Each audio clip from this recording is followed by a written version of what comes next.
instant bii nii su amee ay groupe de rap yu fël ci banlieue bi wala ay groupe de rap ay ñu osé sax di rap et tout BMJ 44 moo tax.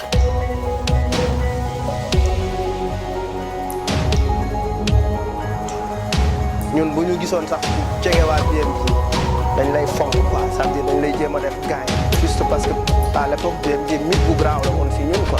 ñu yàgg a fay peut-être boo gisee ñu mel nii surtout Thiaroye fii la ko gars yi dañoo bëggoon aussi ñu gis ñu quoi parce que Thiaroye dafa am benn courant boo xamante ni moom bon ak ñoom ñëpp moom lañ joxoon Thiaroye quoi bon BMJ tamit ñoom ba ñu ñëwee dañ doon xeex loolu pour jiitu loolu pour montrer ne fii am na ci am na nit ñoo xam ne am na benn problème comme ça ñoom loolu doon daxel quoi.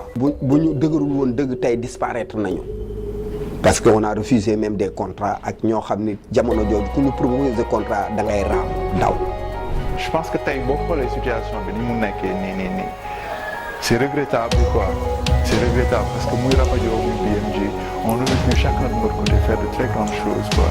rap en fait musique bu mbedd la quoi te mbedd mi banlieue bi mu la ñu gën a waxee mbedd que biir ci biir série bi quoi you know donc ñoom ils ont fait ce qu'ils devaient faire en fait mooy teg base xam nga BMJ ñoo en fait ñoo may rap doole jël say xool quoi parce que ñoom ñoo ko imposer ci biir banlieue bi ba gars yi bu ko bëgg dëggantaan quoi. li BMJ doon dégager c'était vraiment l'espoir de tout ghetto de toute une jeunesse bu dëkk dans le ghetto di ko fay et puis gëdd sa bopp donc on a vraiment loolu bokk na ci li nga xamante ne marqué na ma ci BMJ.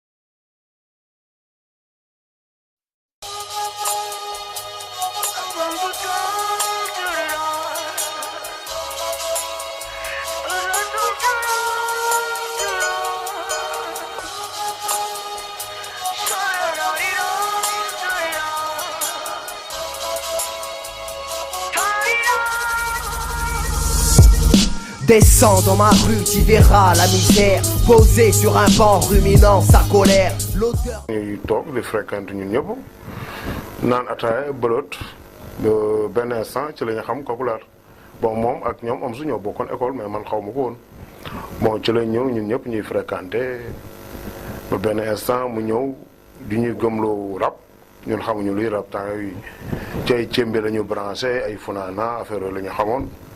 mu ñëw dugal na ci rap wax ñu lépp bon noonu daal la ñu commencé quoi. il avait l'esprit précoce par rapport à beaucoup de choses quoi dafa amoon ouverture d'esprit par rapport ak adduna bi quoi xam nga donc moom moo ñu initié si rap après mu ne tuxu dem Thiaroye ba mu demee Thiaroye si la teg groupe BMJ donc man sama amitié par rapport ak Matar moom moo créé relation bi Rapadio amoon ak waa BMJ. BMJ ba muy commencé Matar la Kawulaar la woon Omar Ben Khattab ak Amadou Diouf comprendre Kawulaar moo ñëw teg indi rap bi ne way rap jàppal baay boo Ben Khattab après ñu def foofu benn son Amadou Diouf ñëw premier concert bi ñu doon yëg fële la Tali Diallo Amadou Diouf Ben Khattab Matar la Kawulaar jour sax lañ dajeek Mbaye foofu Matador muy bàcc foofu. je me rappelle Mbaye Jacques Diop moo ñu abaloon sunu estrade ñu indi ko Thiaroye pour teg concert rap. Mais à l'époque, il y avait plus de groupes de danse que de groupes de rap. Les groupes de rap amont ça pratiquement. Et moi, je devais rapper, mais il y avait les autres groupes qui devaient venir danser. Et c'est la gis Mokhtar ak Omar gars yi di ñëw. Après ñu yéeg ma rap ñoom ñu après ñu rap après c'est comme ça comme xamante woon nañu avant loolu. Et donc c'était comme ça, c'est venu naturellement. En quelques mots. ñun ay boy BMJ la ñu woon en fait tu vois parce que dañoo dem foofu di jël ay conseils dañoo dem foofu di jouer seen première partie xam nga dañoo dem foofu di wut ay ñëw si par rapport ak rap bi ay vidéo clip parce que Matar moo ëppoon nu mu doon am ay connection state di am ay vidéo xam nga di am ay film tu vois par rapport ak hip hop bi quoi donc man foofu moom na sama source en fait. tooguñu ne dañuy créer groupe quoi après c'est ce qui a donné BMG bi parce que c'était Babacar Mokhtar et Gaye. Omar Gaye lañ ko doon wooye à l'école Mokhtar c'est Mokhtar Baba si et Babacar c'est moi donc ñu wax BMG initial nooy lañ ko commencé donc ci loolu la ñu tàmbalee BMG.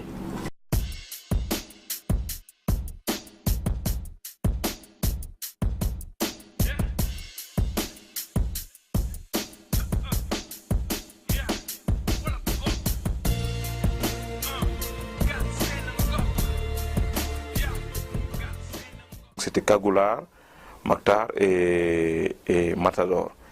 Et Abdou Diouf qui était venu passer me voir avec Bouba. Et donc on cause, j'essaie, je leur dis, ouais, mais allez, faites-moi un petit freestyle là. Quand ils ont fait le freestyle, j'étais mort. Manu, il est venu après, parce que moi, tamit, il n'a pas grandi à Thiaroye comme man, par exemple, alors Omar, moi, dafa nekkoon côté Sicap.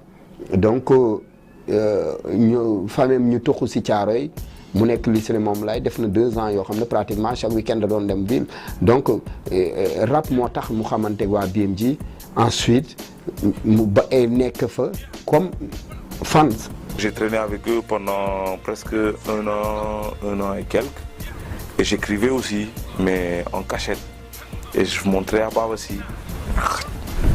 Non, c'est pas bon, tu vois. Tout ce que je lui montrais en français, ça allait. Ce que je lui montrais en wolof, xotti sànni. bi mu ñu njëkkee déglu après moom si boppam plus que convaincu affaire bi dafa ko naqare mu ni pourquoi yéen ngeen mën a def lii kenn xamul leen Sénégal quoi ngeen resté fii rek si coin bi il faut que mu changer et il a beaucoup participé ci pour que BMG génn en dehors de Thiaroye quoi. J'étais assez révolté et j'ai fait les premières lignes de Bouloir.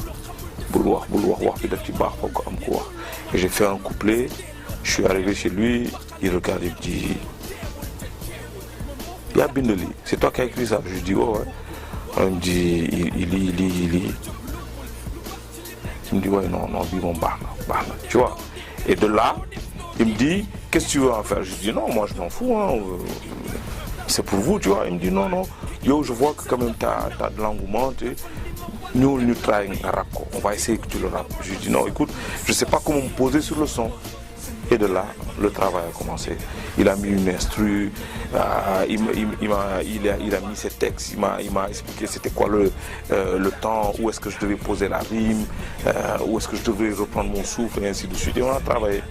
Donc noonu la demee ba nekk rappeur ci waa BMG donc au lieu de ñu mu nekk Mokhtar Gaye mu nekk waa BMG ak Manu ñu nekk 4 personnes mais 4 façons gis-gis peut-être laay wax. Moi, j'ai grandi dans la culture hip-hop rek laa xam parce que j'ai commencé avec la danse, j'ai fait du graphe, avant may téye micro. Donc, Mokhtar, il a été dirigeant à l'époque si bi muy nekk de la Fosse ak dafa amoon esprit wu fighting boobu tamit quoi à travers des grèves qu'il a menées surtout ay vers 88 il était là. Donc Manu il est bien dans l'écriture parce que lettre la def ak beneen kiiwam Omar il était plus spirituel quoi il aimait vraiment écrire en se basant sur li mu doon lire ci Coran bi et tout donc ñu nekk 4 personnes yoo xam ne ku nekk ak fi nga jógee. Il y a eu un jour où PBS était en concert ici à Guédiawaye et donc ils invitent BMG en première partie, mais Omar était malade. Et Babassi, Kagoular, il me dit, écoute, boy, ce texte, ton texte là, est-ce que tu le connais par cœur? Je lui dis, ouais. Il me dit, est-ce que tu oserais le faire sur scène? Je lui dis, il n'y a pas de problème, il n'y a pas de souci, tu vois. Ok, on y va. Tenez-vous bien, hein. C'était un mic pour tous les 3. Tu vois. Et donc on y est allé. Et on a mis l'instru, Kagoular a rappé, Matador a rappé, ils m'ont donné le mic, j'ai rappé. Et bizarrement, le public aussi a aimé. Et Kagoular a fermé la boucle. Et au sortir, il me dit, écoute, mais t'as tué. Tu vois, non, tu vas venir dans le groupe, je vais en parler au gars. Je lui dis, écoute, non, il me dit comme ça. Et donc voilà, je suis rentré dans les voies BMG comme ça. Donc, comme je dis, avec la bénédiction de Kagoular, Matador et Omar Ben Khattab, quoi.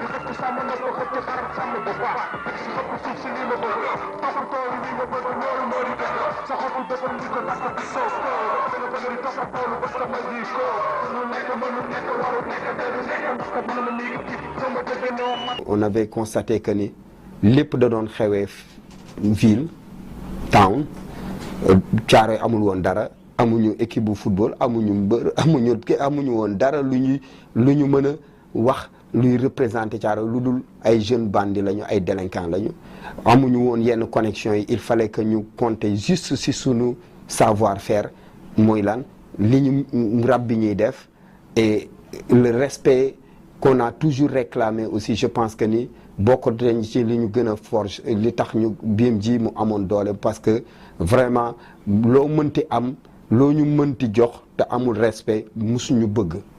ñun bu ñu gisoon sax jege waa BMJ dañ lay fonk quoi ça veut dire dañ lay jéem a def gain juste parce que à l'époque BMJ mit bu graaw la woon si ñun quoi. ci noonu ñu commencé dem matinée teen bi ñuy dem matinée teen bi on a vu que BMJ dañ créé woon teen bi dafa nekkoon ils avaient fait de Thiaroye aussi le berceau de l'underground ça veut dire jaar Thiaroye ci hip hop dafa meloon ni mbapat mbër bu jaarul mbapat boo nekkee rappeur te jaaroo Thiaroye pour defi fa spectacle parce que fa nga doon nattee sa bopp ndax war nga mun continuer wala munoo continuer boo faysee public gu Thiaroye rek ci matinée teen bi parce que c'était so underground dafa ground trop ça veut dire lu nekk munoon na fa xew quoi léeg-léeg da ngay yéeg di sound nit ñi fekk la fa ne la waay Njaga Mbay xam nga wala ne la kii kan la waay Youssou Ndour xam nga donc esprit bi quoi mais boo defee benn affaire bu tàng bi nga xamante ne ñoom gis nañ seen donc BMJ créé woon nañ loolu et puis avec un prix bu yomb 500 francs nga ñëw dugg mu nekk ambiance bu nice quoi rap en fait musique bu mbedd la quoi te mbedd mi banlieue bi la ñu gën a waxee mbedd que biir série bi quoi you know donc ñoom ils ont fait ce qu'ils devaient faire en fait